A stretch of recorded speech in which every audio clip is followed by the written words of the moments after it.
Веднага ти казвам първото правило в баскетбола и то е да се забавляваш докато играеш. Останалите правила също са сравнително лесни. Още древната цивилизация на майите е имала спорт, който доста е наподобявал на баскетбола. Имало два отбора, които играят с топка от каучук, която трябва да мине през обръч, поставен на 6 метра височина. 6 метра височина. Само че играчите нямали право да ползват ръцете си, за да вкарват топката в обръча, а само лакти, рамене и бедра. Накрая отборът победител получавал богати дарове, а загубили отбор го принасяли в жертва на боговете. За щастие в баскетбола днес правилата са доста по-нормални и по-лесни, но да започнем с основното. Имаш игрално поле с два коша, поставени на височина от 3 метра и 5 см. Трябва ти само една топка, два отбора от по 5 души и можеш да почваш играта. Един матч се състои от 4 четвъртини по 10 минути. Всеки отбор се опитва да вкара топката в коша на противника. Около всеки кош има линия на 6,75 метра разстояние, описваща дъга около самия кош. Успешната стрелба, докато си в рамките на това поле, ти носи 2 точки. Ако си извън него и вкараш, това е тройка, т.е. 3 точки. По-трудно е, но пък и наградата е по-голяма. За да се придвижваш с топката, трябва да дриблираш. Това е едно от най-важните умения в баскетбола и има супер много правила за него, те ще опитам да ти кажа повечето от тях. Дрибъл значи да тупкаш топката, докато тичаш по игрището, като нямаш право да правиш повече от 2 крачки без да тупнеш топката, да подадеш или да стреляш към коша. Иначе ти се отсъжда грешка и трябва да дадеш топката на противника. Освен това, дрибълът трябва да се прави само с една ръка. А ако дриблираш и спреш, нямаш право да започваш пак да дриблираш и трябва да подадеш или да стреляш. Ръката ти трябва да е винаги отгоре на топката, защото ако я сложиш отдолу, това се нарича носене. И пак е грешка, което дава топката на противника. Грешка е и ако ритнеш топката с крак. Това не е футбол, нали се сещаш? Звучи малко сложно, но само с няколко тренировки се свиква с дрибъла до такава степен, че спираш изобщо да мислиш за него. Добре, да речем, че топката е в твоя отбор. Това значи, че вие сте в атака. По правило тя може да продължи 24 секунди.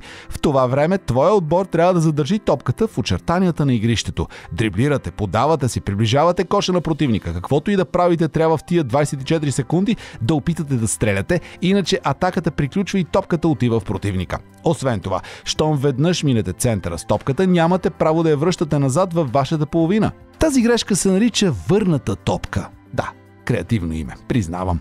И ето, направили сте атака, вкарали сте кош, топката е в противника и сега твоя отбор се защитава. В защита най-важното е да не фаулираш противника. За фаул се смята всеки физически контакт, който ти дава нечестно предимство. Не можеш да удриш топката на противника, да го буташ, блъскаш, настъпваш, да му правиш суплекс, да го замеряш с кебапчета. Всичко това е фаул. С две думи, нямаш право да докосваш противника така, че да го накараш да загуби топката или да му попречиш да вкара. Виж, ако можеш да му вземеш топката от ръцете без да докосваш човека, тогава няма проблем. Нарушенията в баскетбола са два вида – лични и отборни. Личните нарушения се отсъждат при груб контакт с играч на противника, опасни действия и при неспортсменско поведение. Ако направиш лично нарушение, докато противникът стреля към коша, той изпълнява 2 или 3 наказателни удара. 2, ако нарушението е в 6-метровата дъга и 3, ако е извън нея. Всеки кош при такъв наказателен удар носи по една точка. А ако направиш 5 лични нарушения, нямаш право да продължиш да играеш до края на матча и трябва да те сменят. Отделно, ако се държиш невъзпитано, може да те накажат и с техническо нарушение, а ако вземеш, че се сбиеш на игрището или проявиш прекалена грубост, директно ще те изгонят от матча с дисквалифициращо нарушение. Стигнахме до отборните нарушения. Те се сумират от всички нарушения на отбора. Ако в една четвъртина на матча отборът направи 5 нарушения, петото и всяко следващо нарушение, извършено в защита, се наказват с 2 наказателни удара за противника. А ако топката вече лети надолу към твоя кош, нямаш право да я отбиваш. И без това човек трябва да е доста висок, за да го направи, но аз просто да ти кажа така за всеки случай. Останалите видове нарушения вече ти ги казах. Накрая на матча печели отборът, вкарал повече точки. Няма как и да завърши неравно. Затова, ако в края резултатът е 85-85, се играят продължения, докато не се определи победител. Това са някои от най-базисните правила в баскетбола. Мога и по-подробно да ти ги обясня, но тогава този видеоурок щеше да стане 1 час, а за това време спокойно можеш да изиграеш или поне да изгледаш един баскетболен матч. Хайде, че ми се доиграта, ще вадя топката и ще ходя към кошовете в квартала. А ти?